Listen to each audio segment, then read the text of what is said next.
আজকে আমরা যে বিষয়টা নিয়ে আলোচনা করব সেটি হলো আরডিটি 2.0 অ্যান্ড আরডিটি 3.0।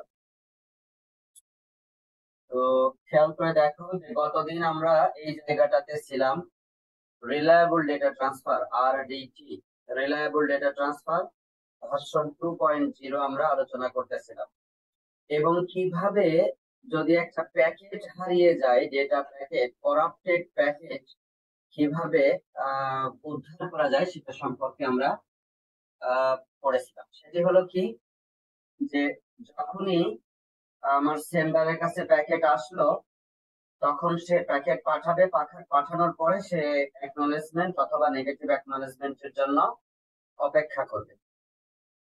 এখন এই ডেটা প্যাকেট পাঠানোর পরে এই ডেটা প্যাকেট যদি করাপ্টেড প্যাকেট হয়, করাপ্টেড প্যাকেট যদি হয়ে যায়, রিসিভ প্যাকেট করলো এবং করাপ্টেড প্যাকেট পাঠালো, তাহলে সে কি করবে? এক পাঠানোর পরিবর্তে একটা ন্যাক পাঠায় দিবে, রিসিভার সেন্ডারের কাছে একটা ন্যাক পাঠায় দিবে।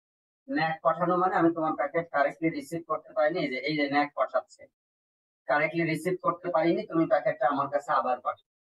আবার সেন্ডারকে বলে দিছি যে তুমি যদি কোনো প্যাকেট রিসিভারের কাছ থেকে পাও এবং সেই প্যাকেটটা যদি ন্যাক হয়, নেগেটিভ অ্যাকনলেজমেন্ট হয়, তাহলে ওই প্যাকেটটা তুমি আবার পাঠিয়ে দাও। আবার সে পাঠিয়ে দিবে, এটা পাওয়ার সঙ্গে সঙ্গে এই প্যাকেটটা সে আবার পাঠিয়ে দিবে। আমরা যদি অ্যাসিউম করে নিই এই প্যাকেটটা পাওয়ার পরে সে প্যাকেটটা রিসিভ করেছে রিসিভার এবং এখন কোনো করাপ্ট হয়নি, করাপ্ট যদি না হয় সঙ্গে সঙ্গে ওই ডেটাটা প্যাকেট থেকে এক্সট্রাক্ট করবে, করে অ্যাপ্লিকেশন লেয়ারের কাছে ডেলিভারি করে দিবে। এর সঙ্গে সঙ্গে সে একটা পজিটিভ অ্যাকনলেজমেন্ট, সেন্ডারের কাছে একটা পজিটিভ অ্যাকনলেজমেন্ট পাঠিয়ে দিবে। এই অ্যাকনলেজমেন্ট পাওয়ার সঙ্গে সঙ্গে সেন্ডার যখনই পাইলো যে প্যাকেট পাইলো এবং সেটা অ্যাকনলেজমেন্ট প্যাকেট, সঙ্গে সঙ্গে সে আবার ওয়েটিং মোডে চলে আসবে। দ্যাট মিন্স ওই প্যাকেট পাঠানোর কাজটা সাকসেসফুলি কমপ্লিটেড হয়েছে। তো এই পর্যন্ত গতদিন আমরা পড়ছিলাম। আজকে আমরা দেখব যে আরডিটি 2.0 মধ্যে একটা ফ্যাটাল ফ্ল আছে। ফ্লটা হলো এরকম, এই আগের স্লাইড দেখে আমি দেখে আসি। দেখো, ডেটা প্যাকেট এখান থেকে যখন পাঠাইতেছি আমরা রিসিভারের কাছে, তখন আমরা চেক করতেছি যে ডেটা প্যাকেট পাইলো কিনা, করাপ্ট হইলো কিনা। কিন্তু অ্যাকনলেজমেন্ট প্যাকেট যখন পাঠাইতেছি তখন কিন্তু আমরা চেক করতেছি না যে এই অ্যাকনলেজমেন্ট প্যাকেটের মধ্যে কোনো ইরর আছে কিনা, অ্যাকনলেজমেন্ট প্যাকেটের মধ্যে কোনো করাপ্টেড বিট আছে কিনা। এটা কিন্তু একটা ফ্যাটাল ফ্ল অফ আরডিটি 2.0, যে হোয়াট হ্যাপেন্স ইফ এক অর ন্যাক ইজ করাপ্টেড, তখন কি হবে? তো সেন্ডার আসলে বুঝতে পারবে না যে রিসিভার ওটা কারেক্টলি পৌঁছেছে কিনা। ধরো করাপ্টই হলো না, লস্টই হয়ে গেল, এক প্যাকেট আসলোই না সেন্ডার রিসিভারের কাছে, তখন কি হবে? এটা একটা বড় প্রশ্ন। তো এইটার ক্ষেত্রে হলো রিট্রান্সমিট করে দিতে পারে। রিট্রান্সমিট করে দিলে রিসিভার কিন্তু একই প্যাকেট দুইবার পাইলো, একবার পাঠাইছে, রিসিভার পাইলো, পাঠানোর পরে অ্যাকনলেজমেন্ট পাঠিয়েছে, কিন্তু অ্যাকনলেজমেন্ট লস্ট হয়ে গেছে।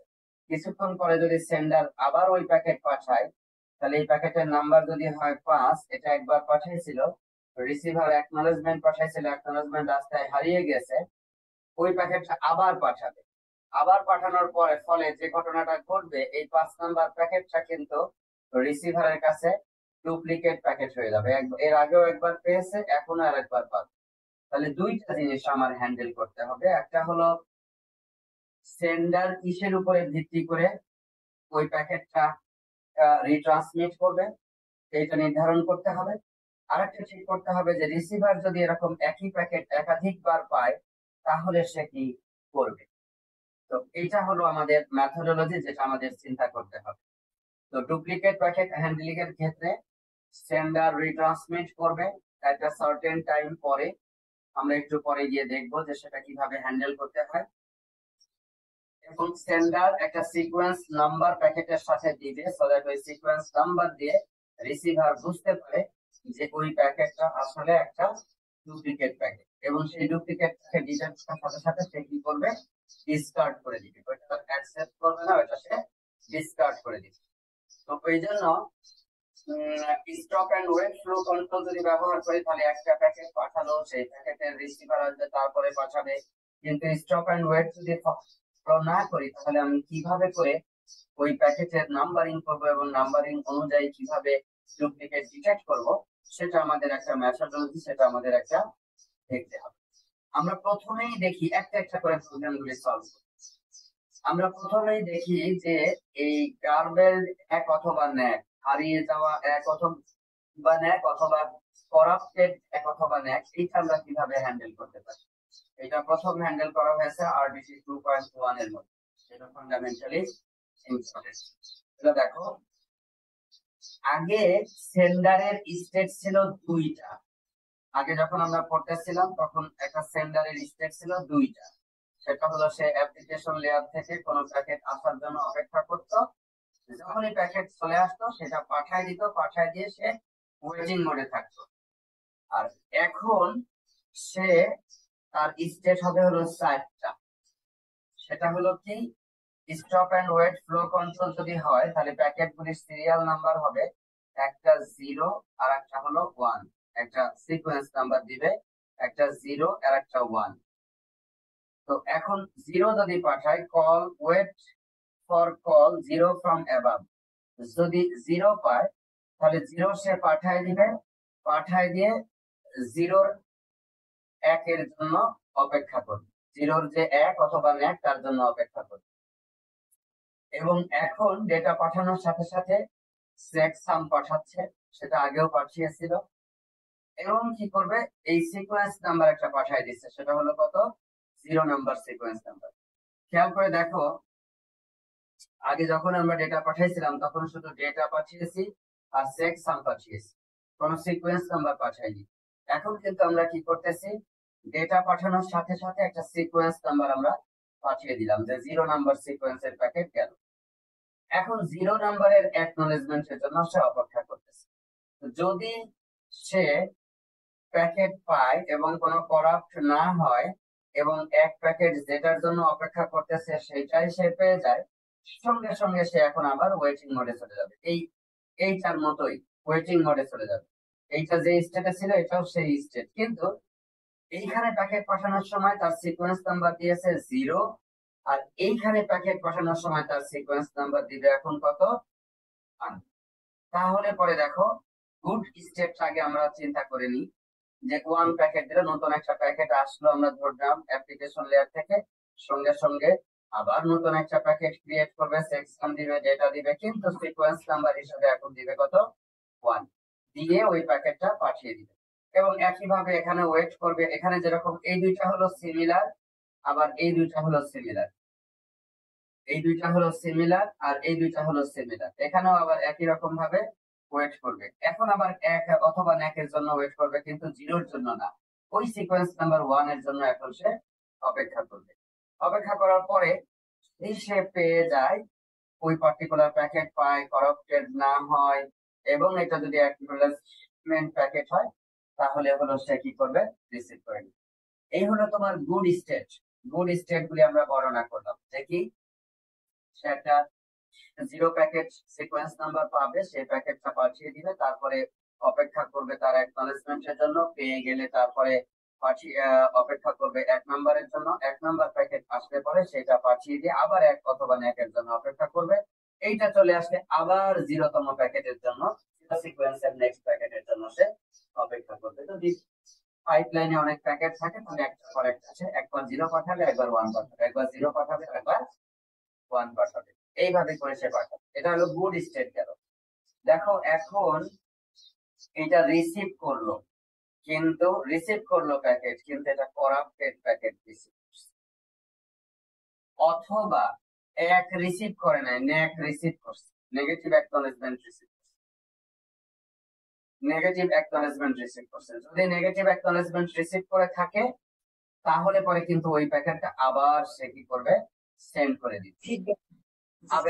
আগে যেরকম করছিল ঠিক সেরকম আবার সে এই একই প্যাকেটটা আবার সেন্ড করে দিবে, এবং ওই একই স্টেটে থাকবে, স্টেটে সে পরিবর্তন করবে না, একই স্টেটে সে থেকে যাবে। এইভাবে করে সে হলো অপেক্ষা করবে। আবার একইভাবে দেখো এইখানে এইখানে যখন 1 নম্বরের জন্য অপেক্ষা করতেছে, যদি করাপ্টেড হয় অথবা যদি ন্যাক পায়, সঙ্গে সঙ্গে ওইটাকে কি করবে, সে রিসেন্ড করে দিবে। তাহলে আগের থেকে পার্থক্য কি কি দেখলাম আমরা? আগে দেখেছিলাম যে সেন্ডারের স্টেট হলো মাত্র দুইটা।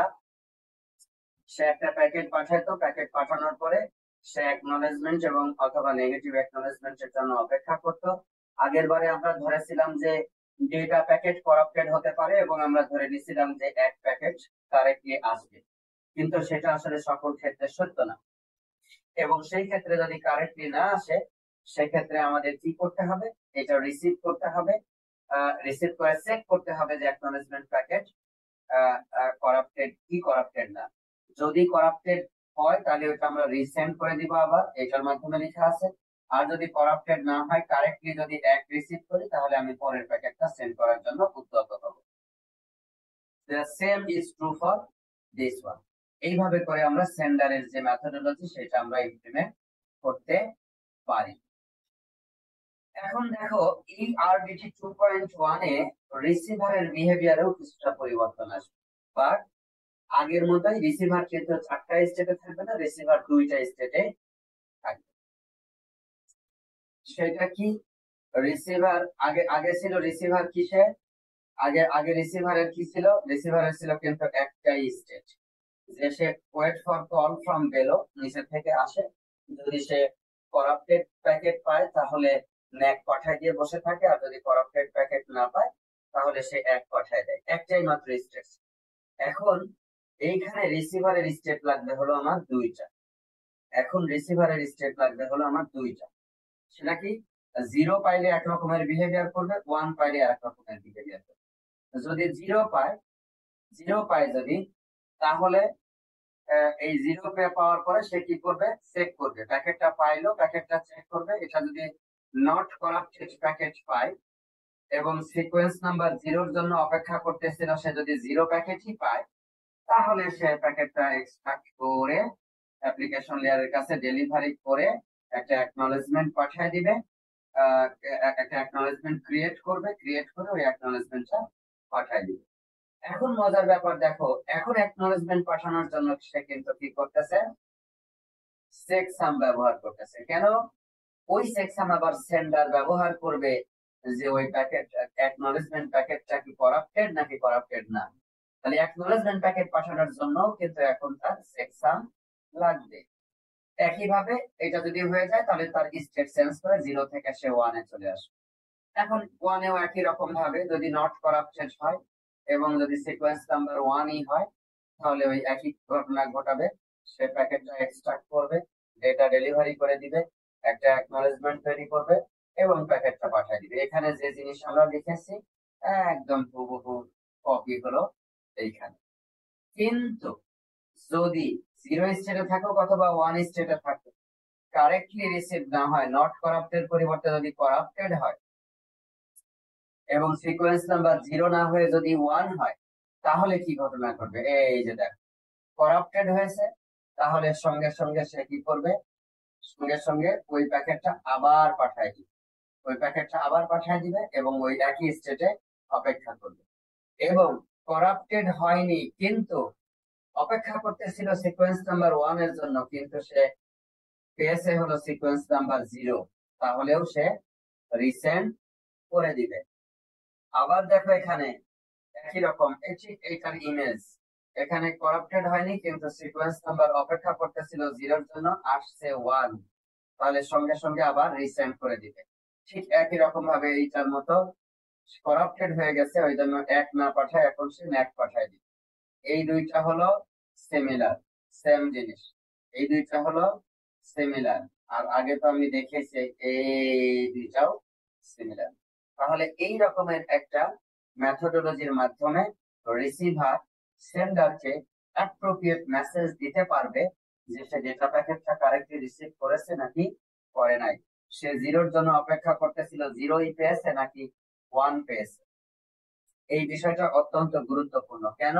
আমরা যখন প্র্যাকটিক্যাল টিসিপি পড়বো মিডের পরে, তখন আমরা দেখব এই কনসেপ্ট গুলি আমাদের একেবারে খুব গুরুত্বের সাথে ব্যবহৃত হচ্ছে এবং সেগুলি আমাদের কাজে লাগছে, এবং সেইটার উপরে ভিত্তি করে আমরা প্র্যাকটিক্যাল ইন্টারনেটের যেটা টিসিপি আছে সেটা আসলে তৈরি হবে।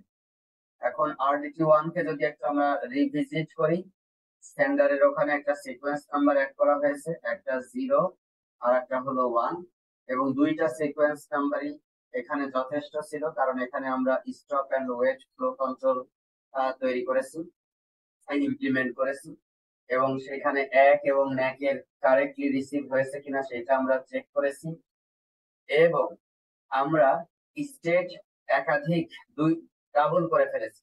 আগে হলো সেন্ডারের স্টেট ছিল 2টা, এখন সেন্ডারের স্টেট হয়ে গেছে 4টা। আগে রিসিভারের স্টেট ছিল 1টা, এখন রিসিভারের স্টেট হয়ে গেছে 2টা।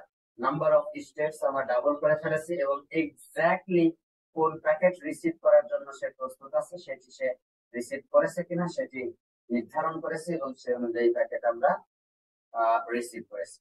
তো এটি হলো RDT1 এর সেন্ডারের এডিশনাল বৈশিষ্ট্য। আর রিসিভারের ক্ষেত্রেও ডুপ্লিকেট প্যাকেট সে ডিসকার্ড করেছে, চেক করেছে, কি দিয়ে চেক করেছে, সিকোয়েন্স নাম্বার দিয়ে চেক করেছে, এবং এক এবং ন্যাক পাঠানোর ক্ষেত্রে অতিরিক্ত সতর্কতা অবলম্বন করেছে। সে চেক করেছে যে যে প্যাকেট পাচ্ছে সেই প্যাকেটের জন্যই অ্যাকনলেজমেন্ট যাচ্ছে কিনা। 0 হইলে 0, 1 হইলে 1। 0-র পরিবর্তে আগে ডেটা প্যাকেট যে কোনো একটা পাইলেই সে অ্যাকনলেজমেন্ট পাঠিয়ে দিত। এখন না, সে আসার পরে সে চেক করবে যে আমি ওয়েট করতেছি 0 নাম্বার প্যাকেটই আসছে কিনা। যদি এসে থাকে এবং করাপ্টেড না হয় তাহলে 0-র জন্য সে অ্যাকনলেজমেন্ট পাঠিয়েছে। আর যদি করাপ্টেড হয় তাহলে নেগেটিভ অ্যাকনলেজমেন্ট পাঠিয়েছে। আর যদি অপেক্ষা করতেছে 0-র জন্য কিন্তু চলে আসছে 1, তাহলে সেই প্যাকেটটা ডিসকার্ড করেছে। তো এইরকম ভাবে আমরা RDT 2.1 আমরা সেখানে ইমপ্লিমেন্ট করতে পারি। Still there is a problem. 2.2 যেটা বলেছে সেটি হলো নেগেটিভ অ্যাকনলেজমেন্ট ব্যবহার করার দরকার নাই। নেগেটিভ অ্যাকনলেজমেন্ট ব্যবহার করার দরকার নাই, শুধু আমরা অ্যাকনলেজমেন্ট ব্যবহার করব, এবং অ্যাকনলেজমেন্ট ব্যবহার করেই সেন্ডারকে বোঝাইতে পারবো যে আমি কারেক্টলি প্যাকেট রিসিভ করেছি নাকি রিসিভ করি নাই। যেরকম দেখো, ন্যাকের পরিবর্তে আমি যদি 1 পাঠাই এবং লাস্ট যে প্যাকেট আমি রিসিভ করেছি তার যদি আমি 1 পাঠাই, তাহলেই কিন্তু সেন্ডার বুঝে নিতে পারে। দেখো আমি এখানে ছবি আঁকায় দিচ্ছি। এটা হলো সেন্ডার, এটা হলো তোমার রিসিভার। সেন্ডার এখানে পাইলো 0, পাইলো 0-র জন্য অ্যাকনলেজমেন্ট পাঠিয়ে দিল, 0-র জন্য অ্যাকনলেজমেন্ট পাঠিয়ে দিল। এখন এইখানে আবার প্যাকেট পাঠাইলো, 1 নাম্বার প্যাকেট পাঠাইলো। এইটা মনে করো 1 নাম্বার প্যাকেটটা করাপ্ট হয়ে গেছে। করাপ্ট যদি হয়ে যায় তাহলে এই রিসিভার এখন করবে কি, আবারও অ্যাকনলেজমেন্ট কিন্তু ভিতরে পাঠাবে 0। অ্যাকনলেজমেন্টই পাঠাবে, কিন্তু অ্যাকনলেজমেন্টের এখানে সে সেন্ডার কিন্তু অপেক্ষা করতেছে কিসের জন্য, কোনটার অ্যাকনলেজমেন্টের জন্য অপেক্ষা করতেছে বলতো? 1 এর অ্যাকনলেজমেন্টের জন্য অপেক্ষা করতেছে। কিন্তু যদি সে 0 পায় অ্যাকনলেজমেন্ট, তাহলে বুঝবে যে আমি ডেটা প্যাকেট যেটা পাঠিয়েছি সেটা রিসিভার পেয়েছে কিন্তু কারেক্টলি পাইনি। ওই জন্য সে পাওয়ার পরে লাস্ট যেটা অ্যাকনলেজমেন্ট পেয়েছে শুদ্ধ, সেটারই আমার অ্যাকনলেজমেন্ট দিয়েছে। বুঝছো কথা? সেটাকে একটু ইন্টেলিজেন্ট বানানো। এখন কিন্তু এই নেটওয়ার্কিং এর মধ্যে একের পর এক ইন্টেলিজেন্স ঢুকতেছে, machine learning related intelligence, artificial intelligence, AI এর বিভিন্ন অ্যালগরিদম দিয়ে ইন্টেলিজেন্স, এগুলো সব ঢুকতেছে। যদি এইটা বহু আগেই আসছে। এখন সেন্ডার বুঝে নিবে, অ্যাকনলেজমেন্টই পাঠাবে, এবং সেন্ডার বুঝে নিবে যে আমি যে প্যাকেট পাঠিয়েছি সেটা সে পেয়েছে, কিন্তু লাস্ট কারেক্টলি রিসিভ প্যাকেটের অ্যাকনলেজমেন্ট দিচ্ছে, মানে হলো ওই 0টা যে সে কারেক্টলি পেয়েছিল সেটা সে আবার জানান দিচ্ছে। এখন খেয়াল করে দেখো, যদি সে কোনো প্যাকেট নাই পাইতো তাহলে সে কিন্তু কোনো অ্যাকনলেজমেন্ট পাঠাইতো।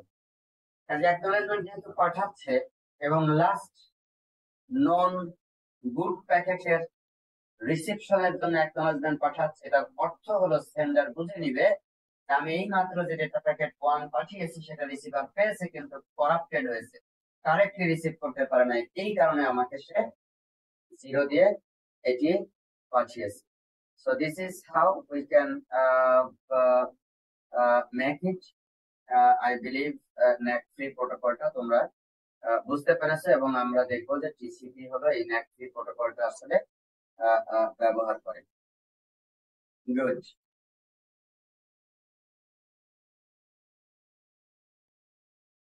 তাহলে 2.2 এর ক্ষেত্রে কি হবে, এই খুব সহজ, ওয়েট করবে, এখানে পাঠাবে, পাঠানোর পরে ওই রিসিভ হইলো, নট করাপ্ট হইলে সে রিসিভ প্যাকেট 0 পাইলে 0 পাঠাবে, কিন্তু যদি এটা পায় তাহলে আগে 1 পাইছিল 1 পাঠিয়ে দিবে।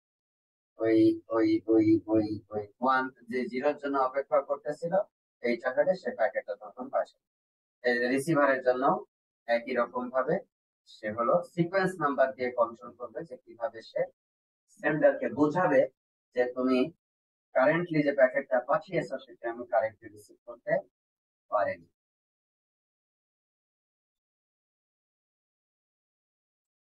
এখন পর্যন্ত আমরা যা আলোচনা করতেছিলাম সেখানে ইরর আমরা চিন্তা করেছি যে বিটগুলি চেঞ্জ হয়ে যেতে পারে বা ইত্যাদি, কিন্তু কমপ্লিট প্যাকেট লস এখনো আমরা চিন্তা করি নাই। যে সেন্ডার এখান থেকে সেন্ড করলো, সেন্ডার এখান থেকে সেন্ড করলো, রিসিভার এখানে বসে আছে, সেন্ডার সেন্ড করেছে ডেটা প্যাকেট, করার পর তো দূরে থাক, ডেটা প্যাকেট ওখানে পৌঁছাই নাই, রাস্তার মাঝখানে ডেটা প্যাকেট লস হয়ে গেছে। তোমরা এর আগে দেখেছো রাউটারে প্রচুর পরিমাণ যদি ডেটা প্যাকেট আসে এবং রাউটারের বাফার যদি ফিল আপ হয়ে যায়, তারপরেও যদি নতুন প্যাকেট আসতে থাকে তাহলে প্যাকেট ড্রপ করা ছাড়া সেই রাউটারের আর কোনো অল্টারনেট কোনো অবস্থান থাকবে। তো আমি সেন্ডার বসে আছি বাংলাদেশে, আমার রিসিভার বসে আছে আমেরিকার নিউ ইয়র্ক শহরে, আমি ডেটা পাঠিয়েছি, এখন সিঙ্গাপুর পর্যন্ত যাওয়ার পরে একটা রাউটারে হিউজ ট্রাফিক তৈরি হয়েছে, সেই সেই সেই রাউটারে যত ডেটা প্যাকেট আসতেছে তার চেয়ে কোন ডেটা প্যাকেট সে সার্টেন টাইমের মধ্যে ফরওয়ার্ড করতে পারে, তাহলে একটা পর্যায়ে গিয়ে সেই রাউটার অনেকের প্যাকেটই ড্রপ করবে। আমার প্যাকেটে যদি ড্রপ করে দেয় তাহলে আমার রিসিভার তো জানতেই পারলো না আমি তার কাছে ডেটা প্যাকেট পাঠিয়েছি, তাহলে এটা একটা লস, রাস্তার মাঝখানে হারিয়ে গিয়েছে। তো এইটা আমি কিভাবে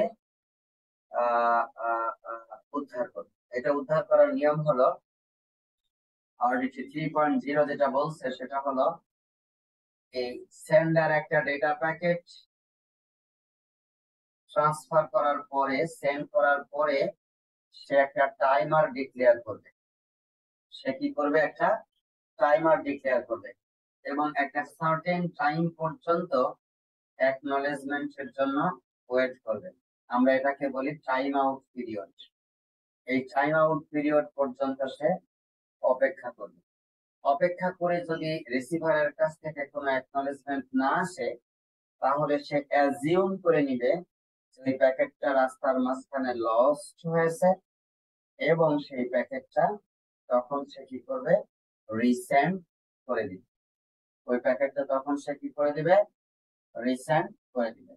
এতে প্রচুর পরিমাণ অ্যাডভান্টেজ পাওয়া যাবে, সেটা হলো যে আমার অনির্দিষ্ট কালের জন্য সেন্ডারকে অপেক্ষা করতে হইল না, অনির্দিষ্ট কালের জন্য সেন্ডারকে অপেক্ষা করতে হইল না, তখন হলো কি হলো, ডেটা প্যাকেট গুলি নির্দিষ্ট সময়ের মধ্যে রিসেন্ড করা সম্ভব হইল।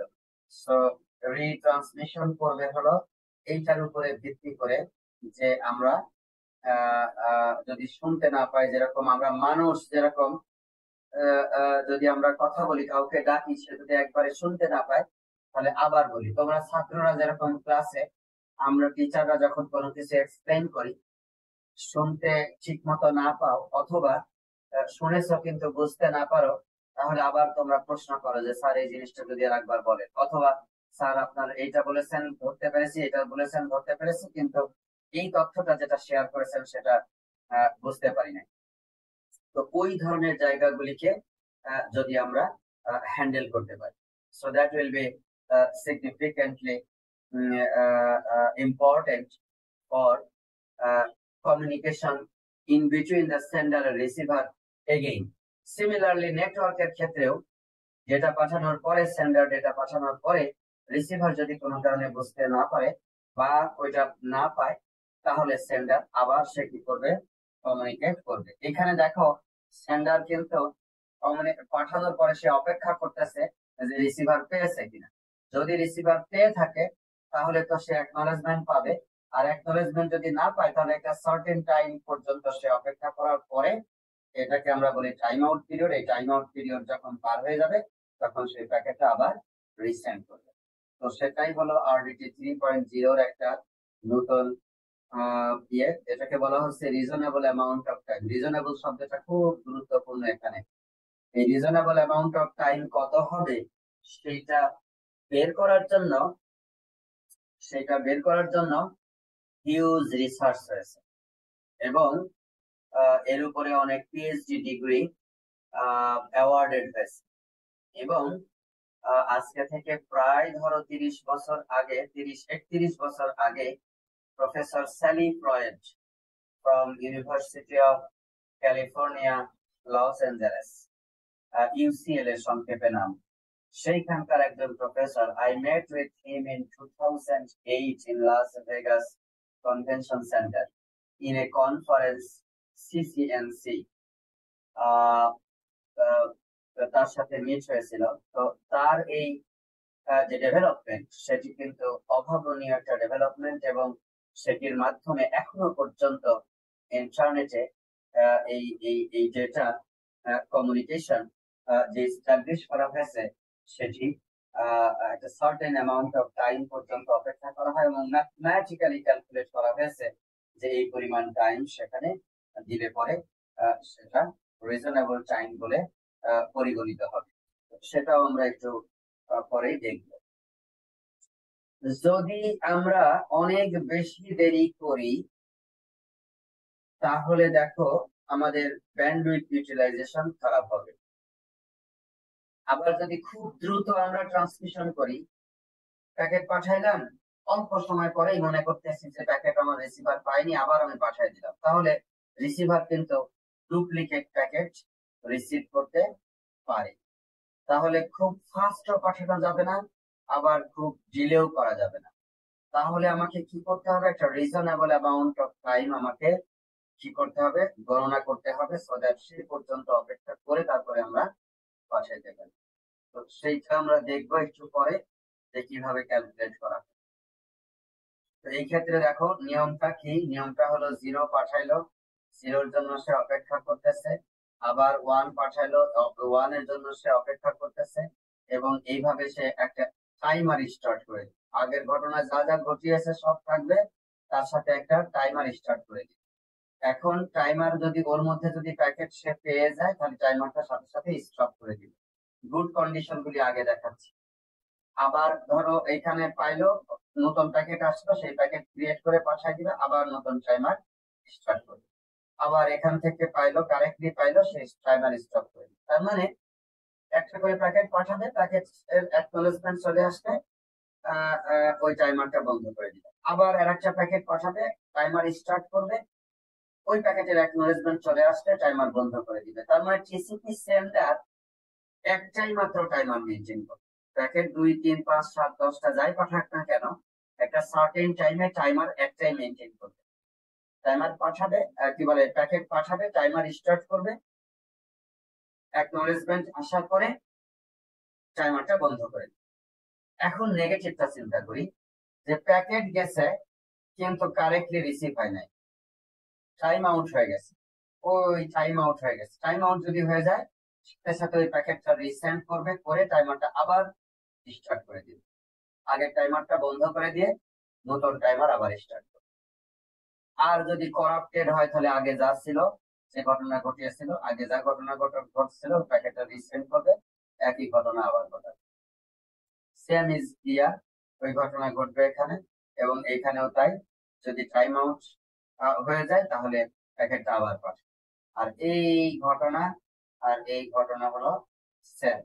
যদি করাপ্টেড প্যাকেট পায়, অথবা ওয়েট করতেছে জিরোর জন্য পাইলো 1, অথবা এখানে ওয়েট করতেছে 1 এর জন্য পাইলো 0, এরকম যদি হয় তাহলে আগে যে ঘটনাটা ঘটছিল সেটা সে ঘটায় দিবে। এই যে ঘটনা, এটার মাধ্যমে আমরা দেখলাম যে নতুন একটা জিনিস RDT 3.0 তে আসলো, সেটা কি টাইমার। এবং একটা সার্টেন টাইম আউট পর্যন্ত সে কি করবে, অপেক্ষা করবে, এবং সেই টাইমার পরিমাণটা কত হবে সেগুলি আমরা ক্যালকুলেট করব। আমি যদি পিক্টোরিয়ালি এটাকে যদি রিপ্রেজেন্ট করতে চাই, পৃথিবী অনেক ভালো যদি হইতো, যে ডেটা যেটা পাঠাচ্ছি সেটা চলে আসতেছে, আবার অ্যাকনোলেজমেন্ট পাঠাচ্ছি, আবার ডেটা পাঠাচ্ছি, অ্যাকনোলেজমেন্ট চলে আসতেছে, কোনো লস নাই, তাহলে খুব সুন্দর। কিন্তু প্র্যাকটিক্যাল লাইফ আসলে ওরকম না, এটা হলো লসই লাইফ। কারণ কি, যে মিডিয়ার ভিতর দিয়ে আমি যেটা পাঠাচ্ছি সেটা ডেটা লস হয়। তাহলে এখানে যদি প্যাকেট লস হয়, প্যাকেট লস হলে একটা সার্টেন টাইম আউট পর্যন্ত সে অপেক্ষা করবে, অপেক্ষা করে প্যাকেট রিসিভ করতে না পারলে ওই প্যাকেটটাই আবার রিট্রান্সমিট করবে। এটাও প্যাকেট 1 ছিল, এটাও প্যাকেট 1, আবার অ্যাকনোলেজমেন্ট পাবে, আবার 0 পাঠাবে, আবার 0 অ্যাকনোলেজমেন্ট আসবে, আবার 1 পাঠাবে, এইভাবে চলতে থাকবে। So this is how RDT 3.0 works, by introducing the timeout period in the history of the internet. একইভাবে ডেটা প্যাকেট পৌঁছায় গেছে কিন্তু এক প্যাকেট লস হয়ে গেছে, একই ঘটনা ঘটবে, একটা সার্টেন টাইম পর্যন্ত অপেক্ষা করে এখানে এসে আবার প্যাকেটটা রিট্রান্সমিট। এই প্যাকেটটা যখন পাইলো সেটা কিন্তু ডুপ্লিকেট পাইলো, ডুপ্লিকেট যখন হইলো তখন সে ডিসকার্ড করে দিবে, এবং সাথে সাথে অ্যাকনোলেজমেন্ট 1 পেয়েছে সেটা সে জানিয়ে দিবে। তার মানে আগেও প্যাকেট পাইছে আর এখনো পাইলো, তাহলে লাস্ট নোন গুড প্যাকেট যেটা সে পেয়েছিল সেটাই অ্যাকনোলেজমেন্ট সে পাঠিয়ে দিল। এই যে অ্যাকনোলেজমেন্ট 1 লাস্টে পাঠিয়েছিল, ওই জিনিসটাই আবার সে পাঠিয়ে দিলে সে রিসিভ করবে, এখন আবার প্যাকেট 0 পাঠাবে, আবার 1 পাঠাবে, আবার 0 পাঠাবে, এইভাবে চলতে থাকবে। এইভাবে করে আমরা সিচুয়েশন গুলি পেতে পারি। এই ঘটনাটা তোমাকে দেখো খুব চোখ খুলে দিবে তোমার। দেখো প্যাকেট পাঠাইছো, প্যাকেট সে পেয়েছে, অ্যাকনোলেজমেন্ট সে পাঠিয়েছে, কিন্তু অ্যাকনোলেজমেন্ট রাস্তায় আসতে দেরি হচ্ছে। তুমি যদি অধৈর্য হয়ে যাও এবং আগেই যদি প্যাকেট পাঠায় দাও, তাহলে অ্যাকনোলেজমেন্টও আসলো, আগের প্যাকেটটাও কারেক্টলি রিসিভ হয়েছিল, কিন্তু মাঝখানে আমি খুব দ্রুত টাইম আউট ঘটনার কারণে প্যাকেটটা পাঠিয়ে দিলাম, ফলে ডুপ্লিকেট প্যাকেট ট্রান্সফার করলাম। দেখো ডুপ্লিকেট প্যাকেট ট্রান্সফার করলে শুধু এই সেন্ডার আর রিসিভারেরই ক্ষতি তা না, যে ইন্টারনেটের ভিতর দিয়ে তুমি এই ডেটা পাঠাচ্ছ সেই ইন্টারনেটের যে ব্যান্ডউইথ, সেই রিসোর্স কিন্তু ব্যবহৃত হচ্ছে, এইটা কিন্তু কস্টলি। ইন্টারনেটের সবচেয়ে কস্টলি রিসোর্স হলো ব্যান্ডউইথ, রাউটার না, সার্ভার না, গেটওয়ে না, কোনো কিছু না, সবচেয়ে কস্টলি রিসোর্স হলো ব্যান্ডউইথ। কারণ প্রতিটা বিট ট্রান্সফার করার জন্য তোমাকে সেন্ট গুনতে হয়, পয়সা গুনতে হয়, এই জন্য এটা ফান্ডামেন্টালি ইম্পর্টেন্ট। এই কারণে এটি আমাদের যেটি করতে হবে সেটি হলো, এটা যেন কানেক্টেড থাকতে পারে সেজন্য আমাদের একটা রিজনেবল অ্যামাউন্ট অফ টাইম এটা ঠিক করতে হবে, সো দ্যাট আমরা আর্লিও যেন রিসেন্ড না করি, আবার অনেক বেশি সময় যেন ডিলে না করি, সো দ্যাট থ্রুপুট আবার কমে যাবে, ব্যান্ডউইথের ইউটিলাইজেশন কমে যাবে। সেই বিষয়টার জন্য আমরা একটু পরে দেখবো যে কিভাবে ডেটাটাকে আমরা ট্রান্সফার করতে পারি। তো দুইটা জিনিস আমাদের এখানে, একটা হলো স্টপ এন্ড ওয়েট অপারেশন আমরা ব্যবহার করেছি, সেইটার আমরা ইউটিলাইজেশন দেখব, এবং তার উপরে ভিত্তি করে আমরা বোঝার চেষ্টা করব যে কিভাবে আমরা এটাকে কমাইতে পারি। দেখো স্টপ এন্ড ওয়েট ফ্লো কন্ট্রোলে আমরা কি করতেছি, সেন্ডার থেকে পাঠাচ্ছি একটা প্যাকেট, ওই প্যাকেটটা পাঠিয়ে রিসিভার রিসিভ করতেছে, তারপরে ওখান থেকে অ্যাকনোলেজমেন্ট আসছে, আসার পরে তারপর দ্বিতীয় প্যাকেট পাঠাচ্ছে। এখন সেন্ডারের কাছে যদি 100 প্যাকেট থাকে, তাহলে সেন্ডারকে একটা প্যাকেট পাঠায় অপেক্ষা করতে হচ্ছে, ওই প্যাকেটের অ্যাকনোলেজমেন্ট আসলো, তারপরে সে দ্বিতীয় প্যাকেট পাঠাচ্ছে, সেই প্যাকেটের অ্যাকনোলেজমেন্ট আসার পরে তারপরে প্যাকেট পাঠাইলো। এটা আসলে ইউটিলাইজেশনটা খুবই পোর, এটাকে বলি হলো আমরা আরটিটি। আরটিটি মানে হলো রাউন্ড ট্রিপ টাইম। একটা প্যাকেট পাঠালাম, তারপর তার অ্যাকনলেজমেন্ট আসলো, এটাকে বলি আমরা আরটিটি, রাউন্ড ট্রিপ টাইম। এই যে এল বাই আর হলো ডেটা প্যাকেট ট্রান্সমিট করছি, আর এই পরিমাণ সময় আমরা হলো কি অপেক্ষা করছি। এই দুইটা মিলে আরটিটি প্লাস এরআর হলো এইটা। তার মধ্যে আমরা ডেটা প্যাকেট পাঠাইছি L by R time. L by R time হলো ডেটা প্যাকেট পাঠাইছি, আর তার মধ্যে RTT plus L by R time আমরা অপেক্ষা করেছি। এই হলো আমার ইউটিলাইজেশন অফ দ্য সেন্ডার। এটা যদি হয়, একটা টিপিক্যাল এক্সাম্পল দিয়েছে যে 0.008 that means second, that means 8 millisecond যদি লাগে একটা ডেটা পাঠাইতে, ঠিক আছে। আর এই 30.008 যদি আরটিটি প্লাস এলআর মিলে হয়, তাহলে ইউটিলাইজেশন অনেক অনেক অনেক অনেক অনেক কমে যাচ্ছে। 0.027% ইউটিলাইজেশন, যেটা সিগনিফিকেন্টলি আসলে কম। সেই জন্য একটা প্যাকেট একবারে না পাঠিয়ে তার অ্যাকনলেজমেন্টের জন্য অপেক্ষা না করে বর্তমান ইন্টারনেটে একই সাথে অনেকগুলি প্যাকেট পাঠিয়ে দেওয়া হয় এবং তার অ্যাকনলেজমেন্টের জন্য অপেক্ষা করা হয়। তো সেই প্রোটোকল আমরা দেখবো। এই আরডিটি 3.0 পারফরমেন্স হয়ে যাবে, প্রোটোকলের পারফরমেন্স কমে যাবে। এই কারণে এটাকে ইমপ্রুভ করার জন্য আরডিটি 3.0 তে আরেকটা কনসেপ্ট যেটা নিয়ে আসা হয়েছে, সেটা হলো পাইপলাইনিং কনসেপ্ট। কি কনসেপ্ট?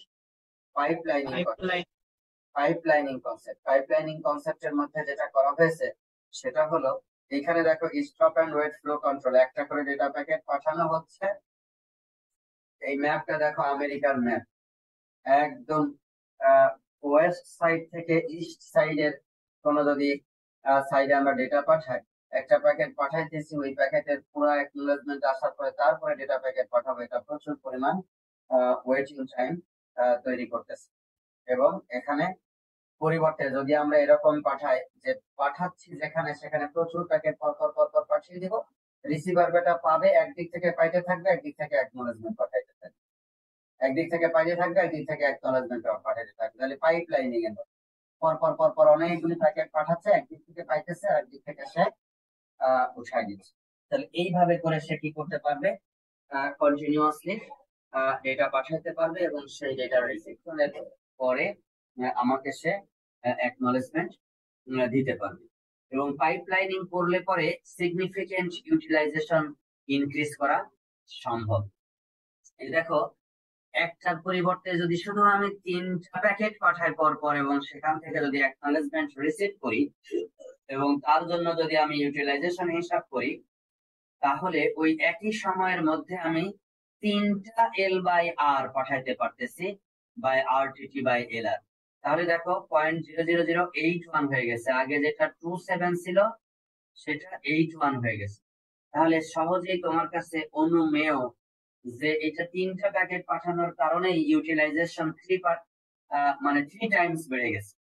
তাহলে আরো যদি বেশি প্যাকেট পাঠায় তাহলে ইউটিলাইজেশন আরো বেশি বাড়বে, প্রোভাইডেড দ্যাট মাঝখানে যে ইন্টারনেট আছে সেই ইন্টারনেট যথেষ্ট পরিমাণ ডেটা প্যাকেট ট্রান্সপোর্ট করার জন্য তার কাছে ব্যান্ডউইথ আছে, তার কাছে ডেটা আছে। তো এইভাবে করে যদি সম্ভব হয়, তাহলে 3 প্যাকেট পাইপলাইনিং করে আমরা বাই ফ্যাক্টর অফ 3 আমরা পারফরমেন্স ইনক্রিজ করতে পেরেছি। তো এই জন্য 2টা পদ্ধতি আছে, এটা তোমরা ডেটা কমিউনিকেশনে পড়েছো। আমি জাস্ট সংক্ষেপে একটু বলে আজকের ক্লাসটা এখানেই শেষ করে দিব। Go back N sliding window protocol তোমরা ডেটা কমিউনিকেশনে পড়ে এসেছো। এটা আর কিছুই না, স্লাইডিং উইন্ডো, একদিক থেকে পাঠাবে আর একদিক থেকে, দেখো উইন্ডো এই পর্যন্ত প্যাকেট অলরেডি সে পাঠানো হয়ে গেছে সেন্ডারে, অ্যাকনলেজমেন্টও পেয়েছে। এইগুলি এখন পাঠাচ্ছে, এইগুলি নেক্সট সিকোয়েন্স নাম্বার, মানে এইগুলি এখন পাঠানোর অপেক্ষায় রয়েছে, একটার পর একটা পাঠাচ্ছে। যখনই পাঠিয়ে যাবে রিসিভারের কাছ থেকে, যখনই অ্যাকনলেজমেন্ট আসবে, এই দুইটার যদি অ্যাকনলেজমেন্ট পেয়ে যায়, সঙ্গে সঙ্গে উইন্ডোটাকে এইখানে ট্রান্সফার করবে। আবার এইটার অ্যাকনলেজমেন্ট পেয়ে গেলে উইন্ডোটাকে এইখানে নিয়ে যাবে। আমরা যেরকম ওই যে উইন্ডো থাকে না, স্লাইডিং উইন্ডো থাকে, আমরা সরাই দিই বাম পাশে, একদিক থেকে সরাই দিই, ঠিক ওই রকম স্লাইড করে করে করে ডানে চলে যাবে। দ্যাট মিনস একদিক থেকে আমি অ্যাকনলেজমেন্ট পাচ্ছি আর একদিকে আমি নতুন প্যাকেট পাঠানোর জন্য রেডি করে ফেলতেছি। একদিক থেকে পুরাতন প্যাকেটের অ্যাকনলেজমেন্ট পাচ্ছি আর একদিক থেকে নতুন প্যাকেটের অ্যাকনলেজমেন্ট। একসাথে যদি 4-5টার অ্যাকনলেজমেন্ট চলে আসে, 4-5 ঘর আমরা সামনে চলে যাব, উইন্ডোটাকে সামনে আমরা নিয়ে যাব। ওই রকম ভাবে উইন্ডোটাকে সামনে আমরা নিয়ে যাব। গো ব্যাক এর নাম দেওয়া হয়েছে হলো এই কারণে যে গো ব্যাক এন একটু বোকা প্রোটোকল। বোকা প্রোটোকল হলো, ওটা করছে কি, যদি কোনোটা লস হয়, ধরো এইটা হারায় গেল, তাহলে ও বেটা করবে কি, এখান থেকে শুরু করে যতগুলি প্যাকেট পাঠাইছিল সবগুলি আবার পাঠাবে। যেটা হারিয়ে গেছে সেখান থেকে এন সংখ্যক প্যাকেট আবার পাঠায়। উইন্ডোজ সাইজ তত সংখ্যক প্যাকেট আবার সে পাঠায়। এইটা যদি হারিয়ে যায় তাহলে এইটা থেকে শুরু করে তারপরে যত প্যাকেট আছে এই এন তম পর্যন্ত, উইন্ডোর সাইজ পর্যন্ত সবগুলি প্যাকেট আবার রিট্রান্সমিট করবে। এই জন্য এটাকে বলি গো ব্যাক এন প্রোটোকল। আর এখানে আরেকটা কনসেপ্ট নিয়ে আসা হয়েছে, সেটা হলো কিউমুলেটিভ ব্যাক। কিউমুলেটিভ ব্যাক হলো, এই ব্যাটা রিসিভারের কাছে যখন আমি পর অনেকগুলি প্যাকেট পাঠিয়ে দিচ্ছি, ও একটা প্যাকেট পাওয়ার পরে বর্তমান টিসিপি করে কি, 500 মিলিসেকেন্ড অপেক্ষা করে। কত মিলিসেকেন্ড অপেক্ষা করে? 500 মিলিসেকেন্ড, এক সেকেন্ডের অর্ধেক সময় 500 মিলিসেকেন্ড অপেক্ষা করে এর মধ্যে যদি 5-7-10টা প্যাকেট পেয়ে যায়, ও লাস্ট এটার জন্য শুধু বলবে, ও এক প্যাকেট পাঠাবে, লেটস সে এক প্যাকেট 10, মানে ও বলে দিচ্ছে সেন্ডারকে যে 1 থেকে শুরু করে 9 পর্যন্ত সবগুলি প্যাকেট আমি কারেক্টলি পেয়েছি। অ্যাকনলেজমেন্ট পাঠাইতেছে একটা, কিন্তু সেন্ডারকে তথ্য দিচ্ছে যে আমি 1 নাম্বার থেকে শুরু করে 9 নাম্বার পর্যন্ত সবগুলি প্যাকেট আমি পেয়ে গেছি। এইটাকে বলে হলো কিউমুলেটিভ অ্যাকনলেজমেন্ট। এতে দুইটা সুবিধা। একটা সুবিধা হলো কম সংখ্যক অ্যাকনলেজমেন্ট প্যাকেট রিসিভারকে সেন্ডারের কাছে পাঠাইতে হচ্ছে। আর দুই হলো, সেন্ডারের ক্ষেত্রে রিসিভারের বিহেভিয়ার বোঝাটা অনেক সুবিধা। ধরো এই অ্যাকনলেজমেন্ট প্যাকেটটা হারায় গেল, এখন যদি সে আরো প্যাকেট পাওয়ার পরে বললো যে এই প্যাকেটটা পাঠালো, এখানে দিল ধরো 15 দিন, এই প্যাকেটটা যদি পায় 15 নাম্বার, এটা যদি পায়, তাহলে রিসিভার বুঝে যাবে যে 1 থেকে শুরু করে 14 নাম্বার পর্যন্ত সবগুলি প্যাকেট রিসিভার পেয়েছে। তার মানে দুই একটা এরকম যদি অ্যাকনলেজমেন্ট প্যাকেট হারিয়েও যায়, তাতেও আসলে সেন্ডারের বুঝতে কোনো অসুবিধা নাই যে রিসিভার এখন পর্যন্ত কোন কোন প্যাকেট গুলি রিসিভ করেছে। তো এটা একটা বড় অ্যাডভান্টেজ, কিউমুলেটিভ অ্যাকনলেজমেন্ট ব্যবহার করা হয় এবং টাইম আউট ব্যবহারের মাধ্যমে প্যাকেট গুলিকে রিট্রান্সমিট করা হয় এবং এই রিসিভ পেজ দিয়ে সেটা মেনটেন করা হয়। এই দেখো রিসিভ পেজ, সেখান থেকে ওই প্যাকেট গুলি আবার রিট্রান্সমিট করা। আর এর ক্ষেত্রে এটা একটা এক্সাম্পল দিয়ে দেখিয়েছে, একটা যদি লস হয়ে যায়, 2 নাম্বার লস হয়ে গেছে, এখানে পাঠাইলো, এখন হলো এটা লস যখনই ডিটেক্ট হইলো, ডুপ্লিকেট যখনই এটা ডিটেক্ট হইলো, তখনই ওই দেখো 2 নাম্বার থেকে শুরু করে 3, 4, 5, 6 আবার পাঠিয়েছে, কিন্তু 4, 5 কিন্তু এখানে পৌঁছে গেছিল, 3ও কিন্তু ওখানে পৌঁছে গেছিল, কিন্তু এখন আবার সে কি করতেছে, 2, 3, 4, 5 দিচ্ছে। আর রিসিভার করবে কি, দেখো প্যাকেট পেয়েছে হলো 3 নাম্বার, কিন্তু এই রিসিভার করছে কি, প্যাকেট 3 নাম্বার পেয়েছে কিন্তু অ্যাকনলেজমেন্ট পাঠিয়েছে 1 নাম্বারের, কারণ এখন পর্যন্ত say in order packet receive করেছে প্যাকেট নাম্বার 1, অ্যাকনলেজমেন্ট পাঠিয়েছে সে 1 নাম্বারের। ঠিক আছে, এখন পর্যন্ত সে এই যে অ্যাকনলেজমেন্ট 1 নাম্বারের, তার মানে এখন পর্যন্ত সে কতগুলি প্যাকেট পাঠিয়েছে, কারেক্টলি রিসিভ করেছে কোন পর্যন্ত, সেইটাকে সে অ্যাকনলেজ করবে। এইটা পাইলেও সে একই ঘটনাই ঘটাবে, এইটা পাইলেও সে একই ঘটনাই ঘটাবে। দ্যাট মিনস 2 নাম্বার যে পায় নাই, এই 1 নাম্বার প্যাকেটের অ্যাকনলেজমেন্ট পাঠিয়ে সে বলে দিচ্ছে যে আমাকে 2 নাম্বার প্যাকেটটা পাঠাও। 2 নাম্বার প্যাকেট আমি পাই নাই, 3 পাক, 4 পাক, 5 পাক প্রতিবার বলবে আমাকে 2 নাম্বারটা পাঠাও, 6 পাক, 7 পাক প্রতিবার বলতে থাকবে আমাকে 2 নাম্বার প্যাকেটটা পাঠাও। এরকম যখনই এই ঘটনা ঘটবে, টাইম আউট ঘটবে, তখনই যদি গো ব্যাক হয়, তাহলে যেখানে লস হয়েছে সেখান থেকে শুরু করে পরপর এখানে যেহেতু উইন্ডোর সাইজ আমরা 4 ধরে নিছি, পরপর 4টা প্যাকেট পাঠিয়ে দিবে, পরপর 4টা প্যাকেট এখানে পাঠিয়ে দিবে। এই হলো তোমার গো ব্যাক এন আর সিলেক্টিভ রিপিট নাম শুনে নিশ্চয়ই তোমরা বুঝতে পারতেছো। সিলেক্টিভ রিপিটের ক্ষেত্রে হলো বাকি সমস্ত নিয়ম কানুন সেম। যে প্যাকেটটা লস হয়েছে, যে প্যাকেটটা লস হয়েছে শুধু সেই প্যাকেটটা রিট্রান্সমিট করবে। যে প্যাকেটটা লস হয়েছে শুধু সেই প্যাকেটটা, এই দেখো ছবিটা দেখাই তাহলে। 2 নাম্বার প্যাকেটটা লস হয়েছে, এইগুলি সে পেয়েছে, পাঠানোর সময় রিট্রান্সমিট করার সময় এই যে 2 নাম্বার প্যাকেটটা পাঠাবে, কিন্তু 3, 4, 5 কিন্তু এখন আর পাঠাবে না। 2 নাম্বার প্যাকেট যখন পেয়ে যাবে, যখন রিসিভার কত চালাক দেখো, রিসিভার যখন 2 নাম্বার প্যাকেটটা পেয়ে যাবে, আগেই তো সে 3 পেয়েছে, 4 পেয়েছে, 5 পেয়েছে, এগুলি সে সব বাফার করে রাখবে। সিলেক্টিভ রিপিটের ক্ষেত্রে বাফার করে রাখবে। সেই 2 চলে আসবে, তখনই ফিল ইন দা ব্ল্যাঙ্ক হয়ে গেল। এটা দেখতে অনেকটা এরকম যে সে 1 নাম্বার পাইলো, রিসিভ করেছে, 2 নাম্বার পায় নাই, কিন্তু 3 পেয়েছে, বাফার করে রেখেছে,